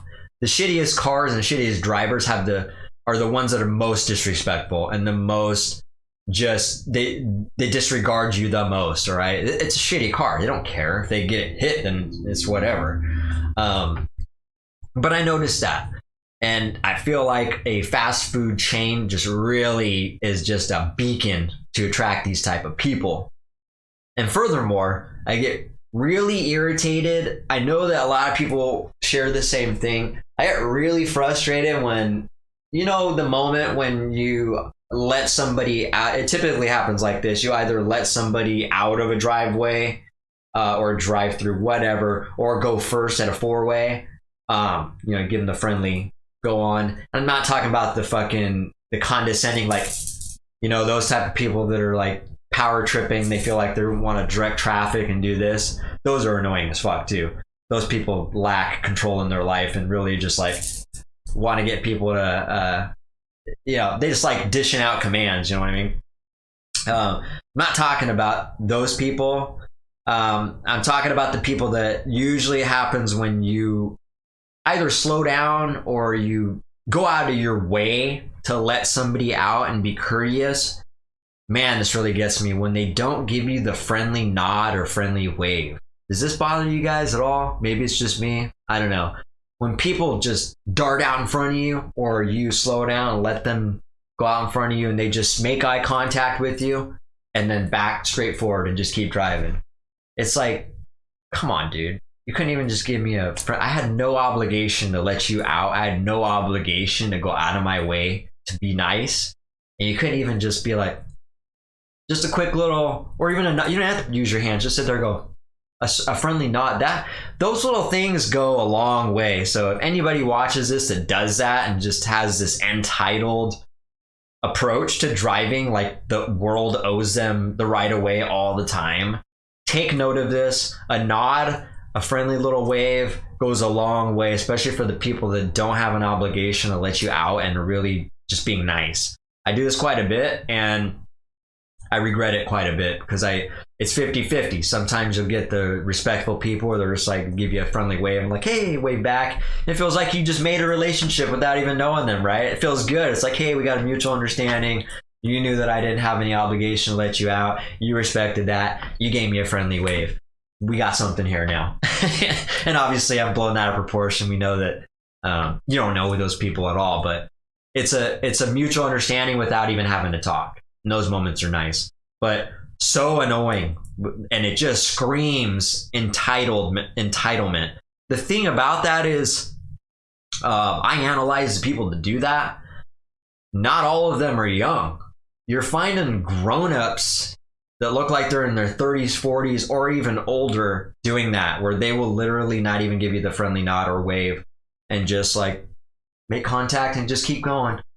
And it's like, you fucking disrespectful. No, I'm just kidding. But yeah, no, I do think that sometimes it's like, wow, dude, you've went your whole life, this whole time living like that. You've lived your whole life being entitled, and you're about to die now. You know, obviously, you know, not the 30 or 40-year-old, but you know what I'm saying. You went your whole life treating people like this, and you're going to continue to be like this until you die. Like, that seems so dissatisfying. But yeah, super annoying. Those little things get to me because I just want to sit down and have a talk with these people. That's all. Just have a simple little talk with them. Yeah, innocent little talk, right? But I can't because they're in a vehicle and they get to take off and drive and live their entitled life continuing like this. Super annoying. So yeah, I know a lot of you can really relate to this subject because there's an overwhelming amount of people who do this. And like I said, it's like 50-50. So it's really nice to have the people that are like, hey, thank you. And I'm like, hey, yeah, no problem, man. You're welcome. That stuff goes a long way. It feels nice too. So yeah, and again, they're all by the fast food places. I don't know why that is. I think fast food just attracts real cheap and quick individuals, and so they also are very entitled. I don't know. There must be some kind of correlation there I'm not understanding, but there definitely is. So that's one rant. All right. Let's just punch right through these. This is a separate rant. I don't know if all you can relate to this, but definitely business owners that sell a product or service can relate to this. Basically, anytime that somebody says, can I get a free estimate? Or do you guys do free estimates? I might have already ranted about this before, so forgive me if I sound like a broken record, but it's super annoying. But I did want to point out that anytime someone starts a sentence with free, and especially furthermore, if they say, hey, do you guys do free estimates? Or can I get a free estimate? Can I get a bid? Can I get a quote? Can I get a free this, free that, free? You can almost guarantee 99.99999% of the time, I guess there's a small percentage, it's not all true, but 99999.999, you know what I'm saying? They're not going to buy from you. There is no business there. It's a waste of your time. This person is either looking for a friend, looking for somebody to talk to, or just looking to extract information from you. Whatever their motive is for it, you're not going to make a sale on that. So just guarantee, keep that in mind. If you don't have a business now, just remember when you do start a business, this example I'm telling you, just remember and be aware of it. Someone starts their conversation with free, you can guarantee that's a waste of time. And you should figure out a way to shorten that pitch process up so that you can really just get rid of them or find out if they're actually serious about it. There's a couple questions you can ask to find that out as well, which will really give you the indication that they're wasting your time or not. And so, but it's super annoying. I have to go through that quite a bit. I've set things up to where I've done things whether, here's an example, like my Google ads, I'll put negative keywords in there. And if you're not familiar with Google ads or negative keywords, basically what that is a word that you don't want to drive traffic to. So someone puts, I got things in there like discount, free, estimates. If anybody searches any three of those negative keywords, my ad is not going to pop up, because I don't want my ad to be related to any of those. So I've done things like that to help. And then the pre-qualification process that I do over the phone or on a message is also derived to weed out those type of things. Someone says, hey, you guys do free estimates? Like, yeah, sure, we do free estimates, but I got some questions for you. Where are you located? When do you want to get this project started? Do you have any established dimensions? All three of these questions usually indicate if someone's willing to answer all or any one of these questions. Obviously, where you located is pretty easy, but the other two questions lets me know if they're ready to move forward. If not, what they're doing. If they say, hey, I'm looking to do this as soon as possible, or if they're like, next summer, probably in the next year, it means they're wasting their fucking time, right? Nobody's looking to plan a year ahead of their time. I'm sorry. Very rarely are they doing that. No one's saying, well, I'm looking about 6 months from now, I'm looking to do a sunroom. I'm just getting quotes. I'm getting bids. I'm getting everybody and their mama out here to throw numbers at me. And I figure it out really quick. And so I shorten up that process and get rid of them. And if they're looking for a price, I give it to them. See you later. Give me questions, or if you have any questions, give me a call. I never do that with people that I feel like are actual buyers. I usually say, I'm going to have a rep reach out to you. What's your phone number? And then me or my sales rep will reach out to them. And then there's a whole another pre-qualification process that I go through that tightens it up even more.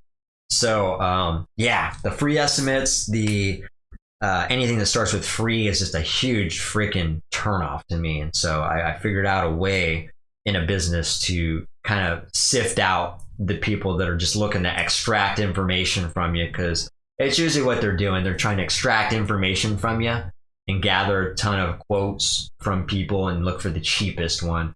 There are a lot of cheapskates out there, right? And those are not my type of buyers. Those are not the type of people I want to do business with, because I don't do cheap and I don't do quick. And so I make that very clear to them. So yeah. But again, keep your eyes and ears out for that. Anybody starts out free anything, you can guarantee they're wasting your time and you ain't gonna have no business with them. All right, so here's another rant. CDC is recommending you wear 2 masks now. Like, are you serious? 2 masks? As if one was not, bad enough. I don't know about you guys, but I'm pretty fucking annoyed of wearing a mask. It's getting ridiculous. It's hard to hear people talk. It's hard to breathe in. It looks silly. It just diminishes the amount of actual socializing between people. It just feels so weird, especially in like a business setting, which I am in a lot. It feels really weird, unauthentic. It feels like we're just, going through the motions of things. I'm tired of it. I'm really just tired of it. I really hope that this year is going to turn around for us, and have at least a glimmer of hope towards the end, because I just don't see it. It's just not benefiting us to keep these mask things going. So now CDC is going to recommend, it's better to double mask now just for that extra protection. Now, what are they recommending? That you double mask with those flat blue ones that are just open on all sides, which is a fucking joke, by the way. There was a couple episodes back where I was talking about how organizations were recommending which masks were approved, which ones were not. And I went over a whole spiel about how they said the ones that were tightly fitted around your face but had a filter on it were not approved. But then the ones that were approved were the flat ones that were just seriously just a rectangle that you form around your nose there and are completely open around all sides. There's just no logic to that. I don't care how smart, I don't care how many PhDs you got, I don't care how many degrees you got. If you're going to suggest that a flat rectangle is more effective than an actually tight fitting mask with filters on it, you're an idiot. I'm pretty harsh with that opinion. I would have to really have a sit down with somebody who really believes that and thinks that they have some kind of logical proof behind that, because it just does not make any logical sense. So again, don't get me started on that bullshit again. But I will say it's kind of funny when I heard that CDC is recommending double masking. It's just like, wow, I don't even want to wear my first mask. So don't tell me I should be wearing a second mask. So yeah, super annoying. And there's that to look forward to now. Oh, and talking about masks and viruses and vaccines, my daughter just informed me that the daycare that she goes to, that the staff there is being required to take a vaccine. And I was just talking about this to either this podcast, I brought it up, and or both, to my daughter. I know for sure I was talking to Malia about this, driving around with her, but I said, if it comes to a point where they're going to start making us take the vaccine to either enter an establishment or go to school or so on and so forth, when they start doing that, that's when it gets really uncomfortable for me. And I don't want to abide by that. Anytime someone's trying to force me to inject something, I am not interested. I'm sorry. That does not, first of all, I don't even like injections or needles to begin with. And I definitely don't trust synthetic stuff. I don't care if it has been derived from the actual virus vaccine, that is being derived from the virus. I don't care. I don't want it. I don't want to be forced to have it. I haven't had a vaccine in about 20 years. I was just talking to somebody about this. I think my mom and somebody else. I don't need it. All right. I choose to get sick the old fashioned way, and I will roll the dice on these severe diseases that used to be around that are probably not around anymore. I'm a grown adult. I'm going to roll the dice. I'm okay with getting sick to get immune. That's my choice. And I don't encourage that for everybody. If you are in those age ranges that I went over with the CDC statistics a few episodes back, I think it was episode 41, don't quote me. I talked about all those age ranges and who was more susceptible to die from the virus and at what percentages in what age groups, right? And so I elaborated that, and this is all based on the CDC's finding. It's a very small percentage. If you're in that high risk bracket, then maybe taking the vaccine is the best option for you. So I'm not saying that all people should not vaccinate. I'm just saying for me as a healthy individual, I choose not to. And me making that decision for my daughter, I choose to make that decision for her as well.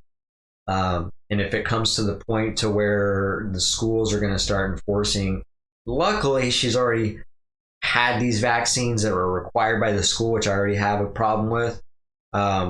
She's already had those. I wouldn't say lucky, but her other family members got her those vaccines prior to me even okaying that or vouching for it. And so that process was already done against my will. I didn't even get consulted about it, which kind of bothers me. But it already happened. And so she's already good to go until it comes up to the time where she needs to get revaccinated.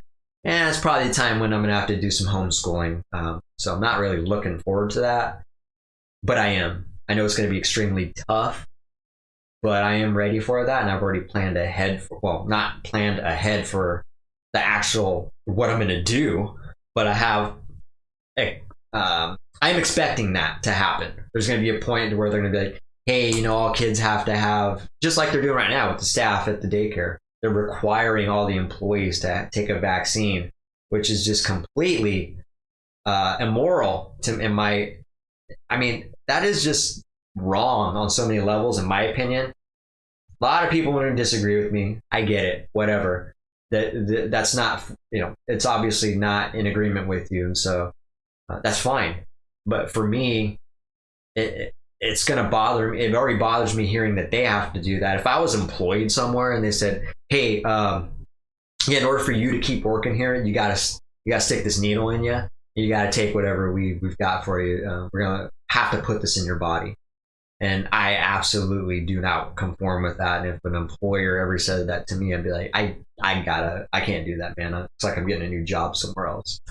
And same thing, if they go through that, if my daughter has to go through that and it's time to renew the vaccines, or if they try to enforce that, which it's going to happen. I could already feel it coming.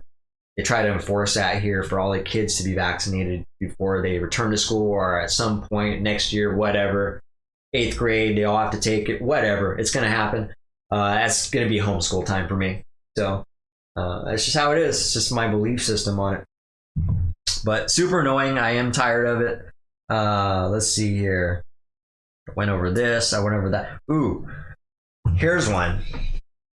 This is so each industry has its level of douchebags in it. It's a certain amount of douchebags in it, right? Some industries have more than others. And it's not just like cities and this and that, although, there are exceptions and there are varying circumstances where there's location, ages, whatever. But so far in my short experience of being a new gun owner, I've only went to 2 gun shops, right? Both of them are flooded with douchebags, with overly what would I call that? Overly projecting individuals in there. There's really only one guy I can think of that was super cool, super chill. But my experience, man, with going into the two gun shops that I went into, oh god, everybody behind the counter is just fucking, the amount of the douchebaggery level is amplified tenfold. And it just screams to me, again, it's like the cops. I told you, a lot of cops they do that my suspicion anyway, is that they're doing that to be in a position of power. I think the same is that goes for the kids. There's a lot of kids working there too, ironically. The kids that work at these gun shops. It's funny because the younger they are, the more douchey they are too. It's like, come on, kid, like grow up. Yeah, you got some insecurities. But yeah, I noticed super douchey, condescending, really posturing the masculinity quite a bit. And I hate using that term and always throwing that around, but it is very apparent that they have some insecurities. And I don't know what it is, but those industries are, at least the 2 shops I went into, it seems like that industry attracts those type of individuals. But yeah, it's so annoying. I mean, my first experience walking into a gun shop before I even owned a gun was the kid, you know, he's probably 10 years younger than me, and he was like, I told him, I was like, hey, you know, what's it gonna take? I didn't know what the process was to go and shoot a gun there. I was just seeing, you know, I was like, hey, I'd like to do some training. What's it gonna take? And he was like, well, have you ever shot a gun? I was like, yeah, once. It's been 20 some odd years, 22 years, I think it was. And so basically, nah, not really. It's been, I mean, I'm gonna say no. And he was like, no? And he just kind of really condescended to me right there. He really had to ask it twice too. I was like, yeah, no, I haven't. He was like, never? And, you know, said it real loud so that, you know, the 10 people standing in there also were just like turning their heads, looking and drawing attention to me. And it's like, bro, never. Like, you've never gotten this before? How many new gunners you get in here? I'm sure you got a lot this year. So don't do that with me, all right? I'm a new gun owner. I'm looking to start here at the bottom. I'm looking to train safety. I'm trying to do this right, all right? Point me in the right direction. Don't sit there and reiterate, never? You never have? Well, and he kind of went down this path of, well, you got to get some training. You can't just come here and shoot. And so I was like, okay, what do I do? You have any suggestions? And then it wasn't even until I said that, he was just like, oh, yeah, check this out. And you pull out these cards of these actual trainers that go there to train people. And I was like, yeah, that's what I'm looking for, dude. Thanks a lot. Like, you could have just avoided this whole condescending posturing charade here in front of everybody to make yourself look good and try to make me look bad.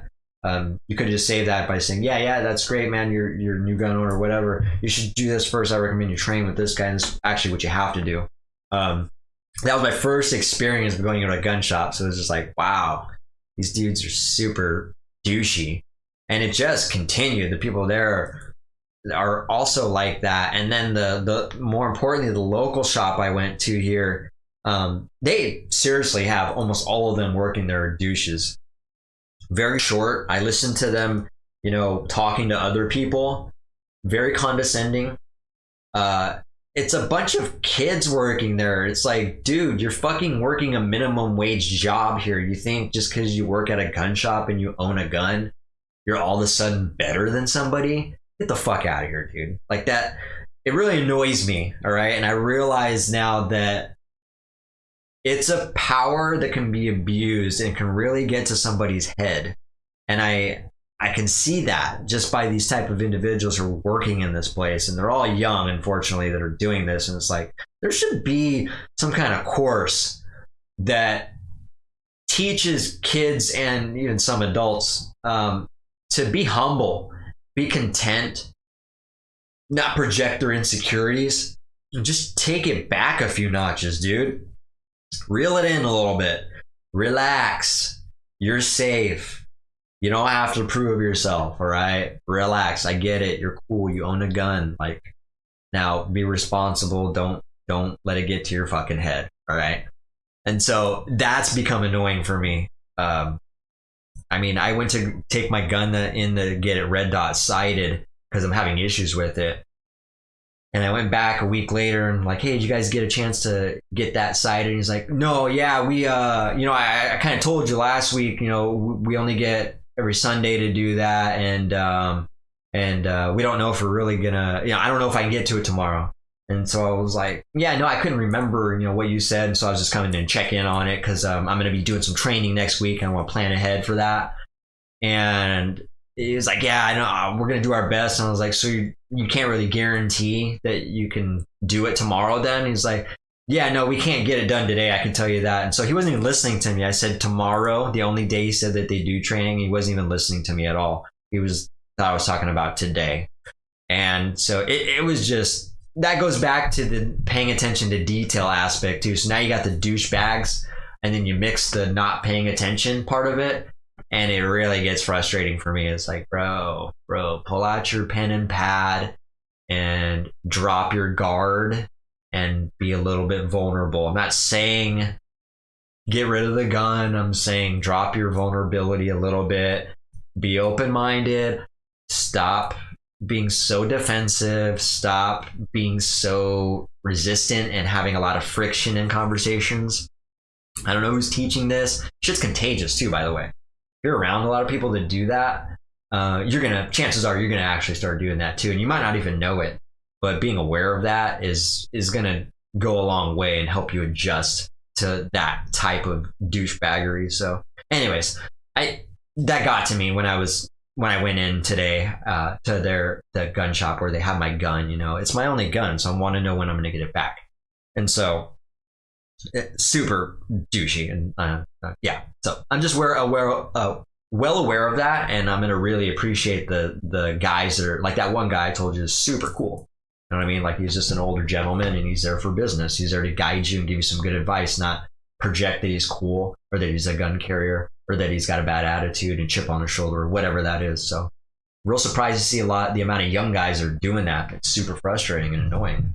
I feel bad for them. That's why it's annoying. I feel sad for them. It's not even like it's not owning space in my head. It's annoying because I wish that someone would tell them something to get them to just chill out, dude. Like, chill out, right? You're safe. Oh, man.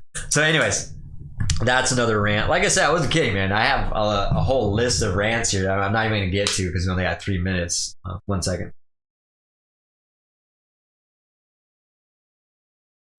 But that's just a little taste, a little hint of what I was going to talk about. But anyways, another rant here is, I'm going to have to pick and choose. Let's talk about, man, as you know, my viral viewpoint, I was talking a lot about veganism, so it's no surprise that I am vegan. I eat plant-based. I've been vegan for over 5 years now, and I love it. There are some annoying things that come with that.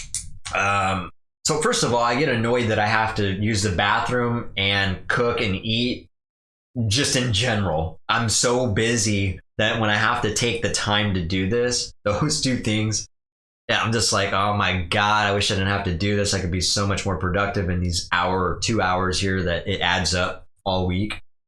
Plus I have no help, you know what I mean? I'm a single dad and I do all these things myself. And so I should be running the business 24/7 and allocating some daughter time, have more liberty to allocate the father-daughter time for us. But cooking really takes up a lot of my time. So that's the downfall about being vegan. Me and Sam were talking about this a couple weeks back, and that's what he was saying ended up being his enemy when he did his vegan journey.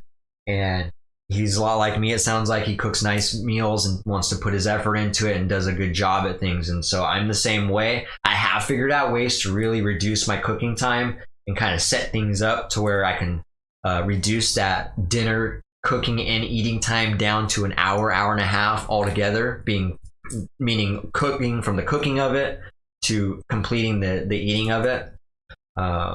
But still, an hour and a half every time it takes up a lot of time. You know, I do that a few times a day. And so I eat out a lot sometimes.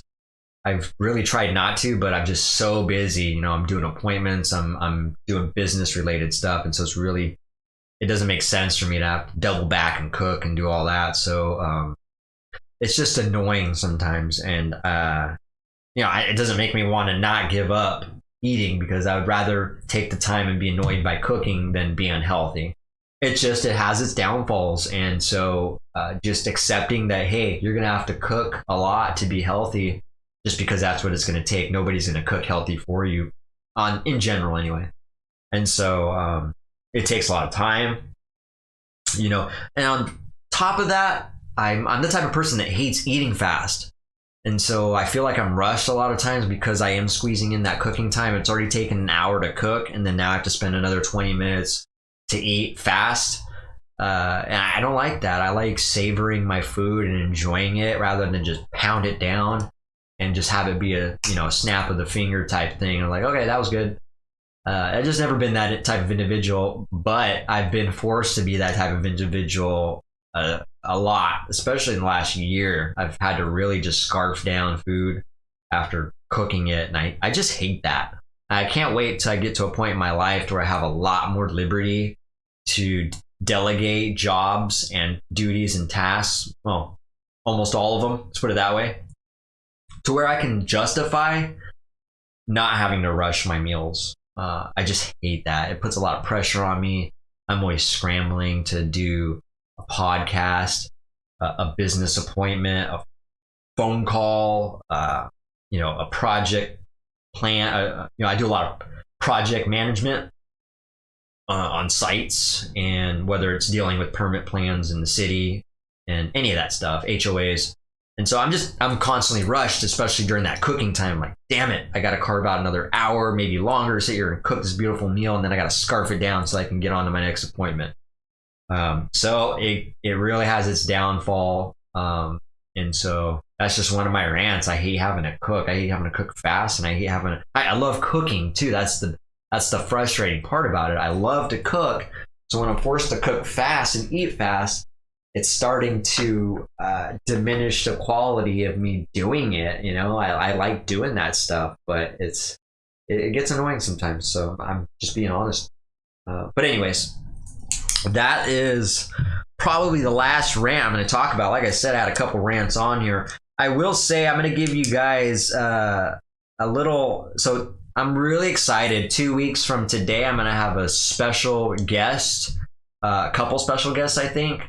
I'm going to have a surprise band. It's going to be really metal related, death metal related. If I have any type of metal listeners, if you guys are into tech death metal, slam riffs, melodic riffs, you're really going to want to watch this episode. I'm going to have a powerhouse of a band on here. Super excited about that. They're not actually going to be in-house. They're from Maine, I believe. And so, I'm really excited about that.